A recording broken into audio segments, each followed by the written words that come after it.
নবপর্ণার রান্নাঘরে সবাইকে স্বাগত।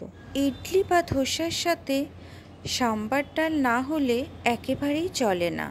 আজ আমি বানাতে যাচ্ছি সেই সাম্বার ডাল। ঘরোয়াভাবে দক্ষিণ ভারতীয় কায়দায় কিভাবে সাম্বার ডাল বানানো যায় সেটাই আজকে আমি দেখাবো।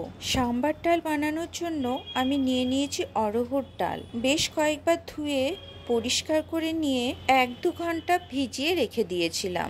ভিজিয়ে রাখার পর ডালের মধ্যে স্বাদমতো নুন দিয়ে প্রেসার কুকারে সেদ্ধ হতে দিয়ে দিতে হবে। 3 থেকে 4টে সিটি দিয়ে নামিয়ে নিতে হবে। খুব বেশি পরিমাণ সেদ্ধ যেন না হয়, মানে একেবারে গলে যেন না যায়। অন্যদিকে আমি সাম্বার ডালের জন্য সবজিগুলো কেটে নিয়েছি। একটু মাঝারি মাপ করে গাজর, টমেটো, লাউ আর ভেন্ডি কেটেছি। এদিকে কড়াই তেল গরম করে সাদা সর্ষে আর মেথি ফোড়ন হিসেবে দিয়ে দেব। মেথি একটু কম পরিমাণ দেব। এরপর শুকনো লঙ্কা আর বেশ কিছুটা কারি পাতা ফোড়ন হিসেবে দিয়ে দিতে হবে। এবার 1/2 চামচ হিং দিয়ে দেব। হিং দেওয়ার ফলে সাম্বার ডালের ফ্লেভারটা খুব সুন্দর আসবে।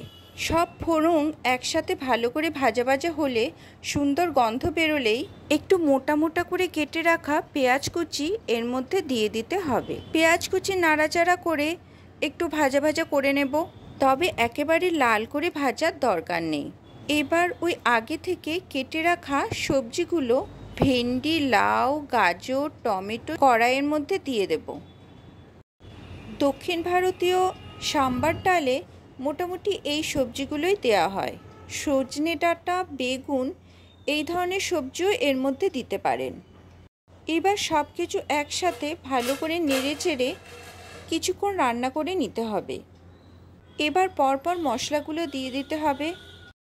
মশলার মধ্যে দেব হলুদ গুঁড়ো, কাশ্মীরি লঙ্কার গুঁড়ো, স্বাদ অনুযায়ী নুন দিয়ে দিতে হবে, আরও 2টো কাঁচা লঙ্কা দিয়ে দেব। এবার দেব সাম্বার মশলা। বাজারে যেসব সাম্বার মশলা পাওয়া যায় তার মধ্যে একটাই আমি এখানে ব্যবহার করেছি। আজকাল অনেক রকম কোম্পানিরই সাম্বার মশলা বাজারে কিনতে পাওয়া যায়। সব মশলা দেওয়ার পর গ্যাসের ফ্লেম মাঝারি আঁচে রেখে সবজিটা ঢাকা দিয়ে কিছুক্ষণ রান্না করে নিতে হবে। কিছুক্ষণ এভাবে রাখার পর ঢাকনা খুলে একটু নাড়াচাড়া করলেই দেখা যাবে সবজিটা মোটামুটি সেদ্ধ হয়ে এসেছে।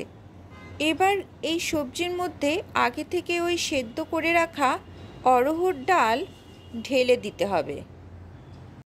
এবার নাড়াচাড়া করে প্রথমে গ্যাসের আঁচ বাড়িয়ে দিয়ে ডাল ভালো করে ফুটে এলে গ্যাসের ফ্লেম লো করে দিয়ে আর 2-1 মিনিট রান্না করে নিলেই আমাদের সাম্বার ডাল তৈরি হয়ে যাবে।